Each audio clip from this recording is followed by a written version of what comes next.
পথচরীকে গাড়ির ধাক্কা মেরে ধৃত প্রশান্ত বর্মনের জামিন। রাজগঞ্জের অপসারিত ভিডিওর বিরুদ্ধে খুনের অভিযোগ। তারপরেও কিভাবে ছাড়া পেলেন প্রশান্ত বর্মন? নেপথ্যে কি তৃণমূল কংগ্রেসের সরকারের যোগ? স্বর্ণ ব্যবসায়ী খুনের অভিযোগ সত্ত্বেও নাম নেই চার্জশিটে। সেই চার্জশিট এবার কপি সিএনের হাতে। কি কারণে চার্জশিটের নাম বাদ অভিযুক্ত অপসারিত ভিডিওর? হাইকোর্টের পর শীর্ষ আদালতে আত্মসমর্পণের নির্দেশ, তারপরেও মাসের পর মাস কেন অধরা প্রশান্ত বর্মন? কেন পুলিশ তাকে খুঁজে পেল না? উঠছে একাধিক প্রশ্ন। পথচারীকে গাড়ির ধাক্কা মেরে ধৃত প্রশান্ত বর্মনের জামিন।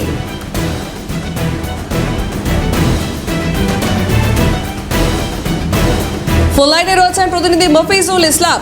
মফিজুল, পথচারীকে গাড়ির ধাক্কা মেরে ধৃত প্রশান্ত বর্মনের জামিন, এবার সেই চার্জশিট সিএনের হাতে, কি জানা যাচ্ছে? দেখো, কালকে যখন প্রশান্ত বর্মনের জামিন হয়ে যায় তারপরে কিন্তু বিভিন্ন রকম ভাবে বিতর্ক তৈরি হয় যে প্রশান্ত বর্মন যে অপসারিত ভিডিও, যার বিরুদ্ধে মারাত্মক অভিযোগ হয়েছে, একটি খুনের মামলায় তিনি প্রধান অভিযুক্ত হিসেবে পুলিশের খাতায় যার নাম ছিল, সে কিভাবে জামিন পেয়ে গেল। এই বিতর্ক যখন তৈরি হয় তখন প্রশ্ন উঠে যে পুলিশ, বিধাননগর পুলিশ কেন আদালতে গিয়ে তাকে ওই খুনের মামলায় হেফাজতে নেওয়ার জন্য আবেদন করলো না? যাকে খুঁজে পাচ্ছিল না পুলিশ, যাকে আত্মসমর্পণ করার জন্য সুপ্রিম কোর্ট নির্দেশ দিয়েছিল, তারপরেও সেই অভিযুক্তকে কেন আদালতে গিয়ে হেফাজতে নেওয়ার জন্য বা ফোন অ্যারেস্ট করার প্রক্রিয়া বিধাননগর পুলিশ করলো না? এই বিতর্ক বা এই প্রশ্ন যখন ওঠে তখনই কিন্তু এই চার্জশিটের কপি আমাদের হাতে আসে, যে চার্জশিটটা গত 31শে জানুয়ারি 2026 31শে জানুয়ারি আদালতে পেশ করা হয়েছে। সেই চার্জশিটে পরিষ্কারভাবে দেখা যাচ্ছে যে পূর্বতন সরকারের আমলে এই মামলার তদন্ত যাদের হাতে ছিল, তারা কিন্তু এই খুনের মামলা থেকে এই প্রশান্ত বর্মন অপসারিত ভিডিওকে কার্যত অব্যাহতি দিয়েছে। কারণ চার্জশিটে তার কোনো নামই নেই। যাকে অভিযুক্ত হিসাবে ব্রিফ অফ ফ্যাক্টে যার নাম থাকা রয়েছে, যেখানে অভিযোগকারী পরিষ্কারভাবে প্রশান্ত বর্মনের নাম উল্লেখ করেছেন, যাকে কলকাতা হাইকোর্ট থেকে সুপ্রিম কোর্ট আদালতে তাকে আত্মসমর্পণ করার নির্দেশ দিয়েছেন, সেই অভিযুক্তকে চার্জশিটে অভিযুক্ত হিসাবে দেখানো হলো না। চার্জশিটে 5 জন এই ঘটনায় অভিযুক্ত হিসাবে 5 জনকে দেখানো হয়েছে। পরিষ্কার বলে দেওয়া হয়েছে যে এই ঘটনায়, অর্থাৎ এই স্বর্ণ ব্যবসায়ী খুনের মামলায় অ্যাকিউজড পারসন হচ্ছে 5। সেই 5 জন যার নামের তালিকা দেওয়া হয়েছে, সেই 5 জনের মধ্যে প্রশান্ত বর্মনের নাম নেই। যেহেতু চার্জশিটে নাম নেই, সেই কারণেই হয়তো পুলিশ আর আদালতে গিয়ে তাকে এই মামলায় হেফাজতে নেওয়ার কোনো আবেদন জানাননি।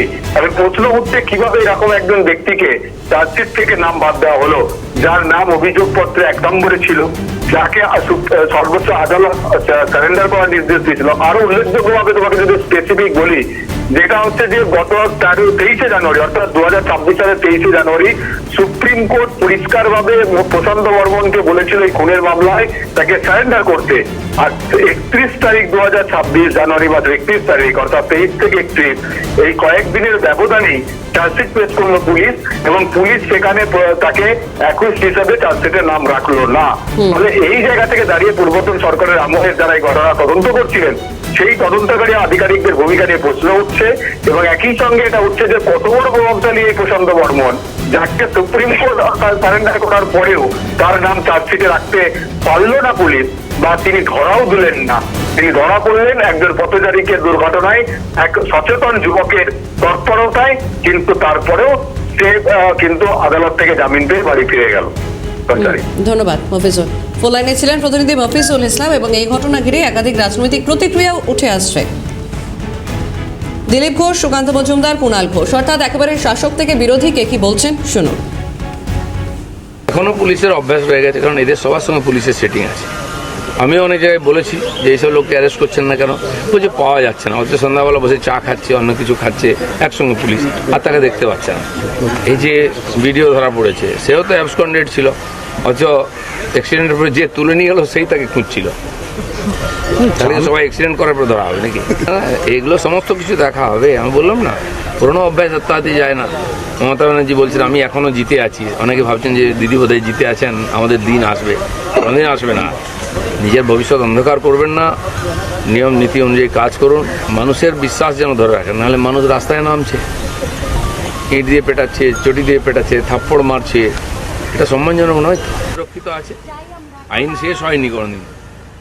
যদি আরজি করের ফাইল খোলা হতে পারে, আবার বিচার শুরু হতে পারে, সব হতে পারে। দেখুন, প্রশান্ত বর্মন একটি বিতর্কিত চরিত্র। নানা ধরনের অভিযোগ এর আগে এসেছে। শোনা গেছে শূন্য পেয়ে নাকি তিনি WBCS হয়েছেন। এই ধরনের নানা অভিযোগ আছে। বড় বড় মানুষের হাত নাকি তার মাথায় ছিল একসময়। এখন সরকার পরিবর্তন হয়েছে, প্রশান্ত শান্ত হবে, চিন্তা নেই। এই যে বলা হচ্ছে পুলিশ এতদিন খুঁজে পাচ্ছিল না, তো শেষ কমার্স তো নির্বাচন কমিশনের আন্ডারে পুলিশ ছিল, সব পদাধিকারী তো চেঞ্জ হয়ে গেছিল। যাদের যাদের নাম বিজেপি দিয়েছিল তাদের নাম, তারাই তো সব দায়িত্বে ছিল, তো তারা খুঁজে পেলেন না। পুলিশ শব্দটা নিশ্চয়ই পুলিশ, কিন্তু এটা তৃণমূল সরকারের সময় পুলিশের পাশাপাশি শেষ দিকটা তো পুরোটা নির্বাচন কমিশন বিজেপি সুপারিশের পুলিশ দিয়ে চালিয়েছে, তো তাহলে তারা খুঁজে পায়নি।